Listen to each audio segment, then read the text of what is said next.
Итак, это видео сделано к 12-й части цикла «Логика сознания» для демонстрации того, как работает программа, обучающаяся тому, как преобразуются одни коды в другие. Значит, при запуске программы будет вот такое вот меню. Оно говорит о двух режимах. Один – это когда у нас есть обучение с учителем, и мы хотим один код знать, как преобразовать в другой. А другое, как происходит обучение без учителя, но об этом будет в следующем видео. Итак, жмем «Обучение преобразованию» и запускаем эру обучения.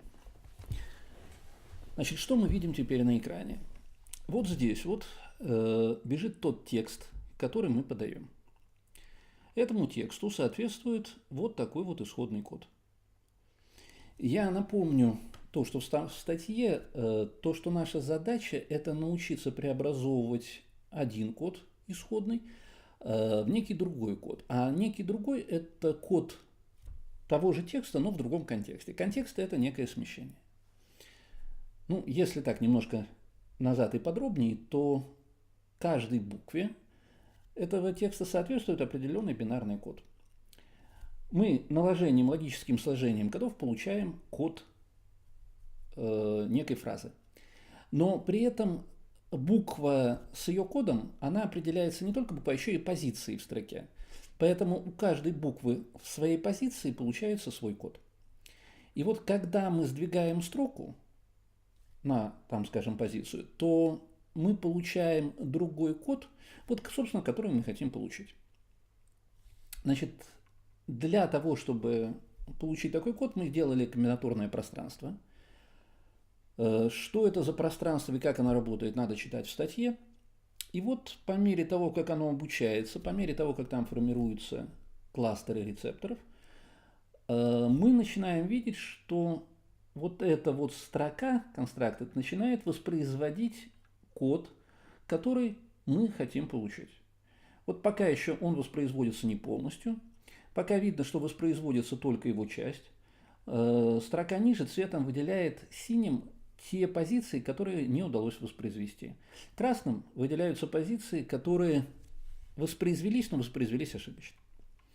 Ну вот по мере того, как мы накапливаем опыт, у нас вот начинает достаточно, хорошо-плохо, но как-то воспроизводиться вот та самая строка, которую мы хотим.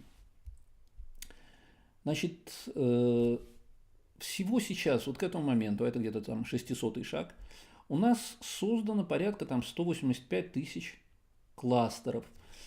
Напомню, что кластеры – это гипотезы о том, какой исходный код управляет какими битами кода выходного.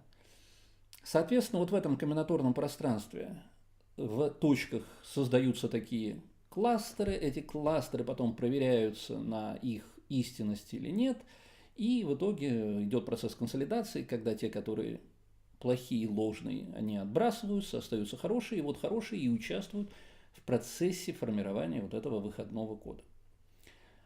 А справа, к сожалению, я боюсь, что при той яркости, что сейчас, ничего не увидеть, вот этот вот квадрат – это заполненность точек рецепторами.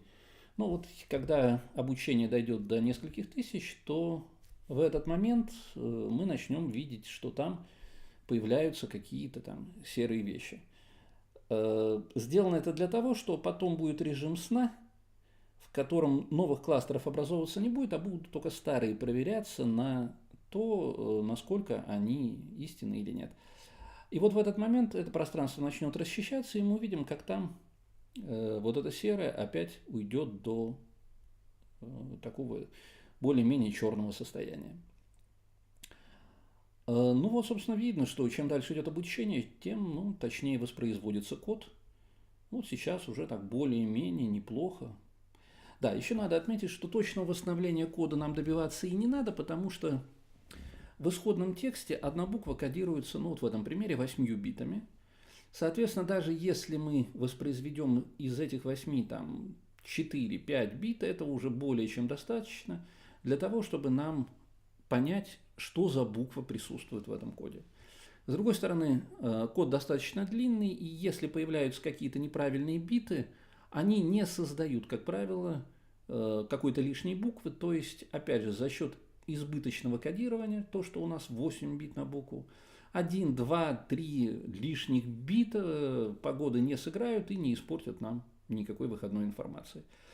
Это я к тому, что даже вот сейчас, после небольшого обучения, ну а все-таки 1000 шагов это не так много, вот несколько синих бит там и красных на выходе, в принципе, можно считать уже неплохим результатом, что даже в этих условиях мы можем воспроизвести исходный код.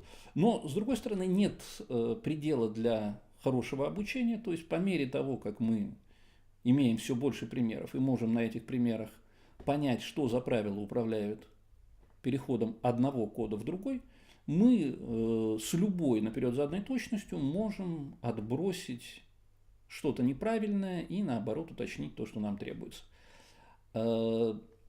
Сейчас, когда появляются вот красненькие полоски, это значит, что мы, скорее всего, сталкиваемся с примерами, для которых было, пример имеется там сочетание букв, отдельные буквы в позициях, по которым просто было мало опыта, и мы еще не успели его набрать. Ну, несложно посчитать, что если у нас тут используется 26 букв английского алфавита, а каждая еще там в 10 позициях, то у нас 260 как бы вот возможных вариантов кодовых сочетаний, которые наложены друг на друга. 5 букв у нас одновременно, соответственно, вот как бы 5 по 260. Так вот, 260 сочетаний для того, чтобы мы поняли, основная проблема, что когда у нас есть пример, одно преобразуется в другое, то это наложенные сочетания, и результирующий код – это тоже наложенные сочетания. Мы не можем однозначно говорить, какой код послужил причиной для того, чтобы появился тот или иной выходной бит. И нам надо, чтобы было несколько примеров, за счет которых мы сможем сделать какие-то выводы. Вот когда у нас одна буква в одной позиции встречается там, ну, их всего 260, то, ну, хотя бы там 1000, 2, 3000, а для редких букв, может быть, и больше надо для того, чтобы мы действительно уверенно понимали, с какой буквой мы столкнулись. Поэтому вот пока сейчас там у нас 1500, еще рано говорить о том, что обучение получило достаточное количество примеров для того, чтобы делать какие-то выводы. Вот можно пока обратить внимание на то, что у нас задействовано 246 тысяч кластеров, и эта цифра более-менее стабилизировалась, она то возрастает, уменьшается. Это означает, что да, у нас каждый новый пример добавляет порядка 1000 новых кластеров, но где-то столько же кластеров из старых отбрасывается, как не прошедших проверку, и мы вот с этим состоянием как бы и живем. Сколько из этих кластеров нам действительно надо для того, чтобы вытащить правила, станет понятно, когда через некоторое время система перейдет в режим сна. Еще раз напомню, что режим сна – это когда мы не будем при обучении создавать новых кластеров, а будем только проверять старые на то, насколько они хороши. И вот сейчас в настройках задано, что на 2000 шаге мы перейдем в такой режим сна. Вот уже недолго осталось. Значит, когда мы перейдем в режим сна, мы увидим, что пространство вот этих кластеров начинает расчищаться, и их становится там все меньше и меньше. Ну вот давайте чуть-чуть подождем и посмотрим. Вот сейчас надо обратить внимание на цифру 256 тысяч кластеров. Кластеры – это гипотезы. Гипотеза о том, что вот определенное сочетание входных бит управляет тем или иным выходным битом. И, соответственно, новый опыт нам позволяет проверить, насколько правильны или нет эти гипотезы. И вот, соответственно, сейчас у нас вот 2000 шаг, обратите внимание, вот запоминание перекинулось из правого положения влево, это значит, что нового запоминания не идет. И вот видно, как достаточно решительно пошла расчистка кластеров. Вот уже их, вот сюда надо смотреть, уже 180 тысяч, и вот это число падает. Причем падает достаточно стремительно. То есть, в принципе, даже там небольшого времени нам будет достаточно для того, кстати, и ускорился процесс. Ну, опять же, чем меньше кластеров, пока вот это, то, что демонстрируется, работает на центральном процессоре. Это не переложено на видеокарты, здесь нет распараллеливания. Хотя оно легко делается, но задача сейчас была просто показать, как работает алгоритм, и показать его в наиболее таком простом наглядном виде. Ну, собственно, сейчас видно, что за 500 шагов мы уже в 2,5 раза расчистили количество кластеров, отбросив какие-то лишние. Вот эта расчистка приводит к тому, что быстрее работает, это понятно. Ну, а кроме того, и результаты кода становятся лучше. В нем становится меньше ошибок, меньше ложных срабатываний. Опять же, подробно о том, что за алгоритм, как он работает, надо читать статью. Рассказывать здесь об этом не стану. Видео снято скорее для того, чтобы продемонстрировать, живьем ощутить, как происходит вот эта вот сама процедура перекодирования, точнее обучения этому перекодированию. И вот, собственно, результат. Если мы еще немного подождем, а сейчас это все идет так достаточно шустренько, то вот к 4000 шагу мы получим уже расчищенное пространство, в котором можно будет посмотреть результат. Да, чтобы результат было легче наблюдать, выводится сейчас не каждый пример, а каждый 5-й пример. Поэтому вот такое вот как бы мерцание, опять же, сделанное за счет того, чтобы выводить каждый этап, мы бы просто не увидели, как происходит смена.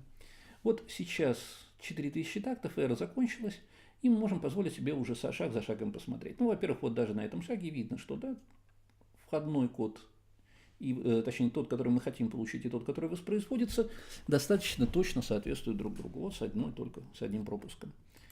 Делаем следующий шаг, вот такое вот воспроизведение. Дальше вот так вот. Здесь в точности воспроизвело. Здесь что-то пропущено, но опять же напомню, что это не страшно. Здесь одно ложное срабатывание, но опять же напомню, что и это не страшно, потому что у нас достаточно сильная избыточность кодирования. 8 бит на одну букву. Вот результат, который мы имеем, в принципе. Кстати, для тех слов, которые появляются чаще всего, типа and, the, обучение происходит быстрее всего, и результат, соответственно, вот the, следующая как раз. И результат уже практически точный. То есть, по мере того, как и остальные сочетания или буквы будут встречаться, мы будем приобретать опыт, тем, соответственно, точнее будет результат. На распространенные слова он уже вот такой хороший. Вот, собственно, то, что есть. В следующем видео я покажу второй режим обучения без учителя, который позволяет, не задаваясь тем, какой мы хотим получить в результате код, обобщить поступающую информацию и выделить из нее некие закономерности, но сделать это очень хитро. Как и что, это уже смотрите в следующей части.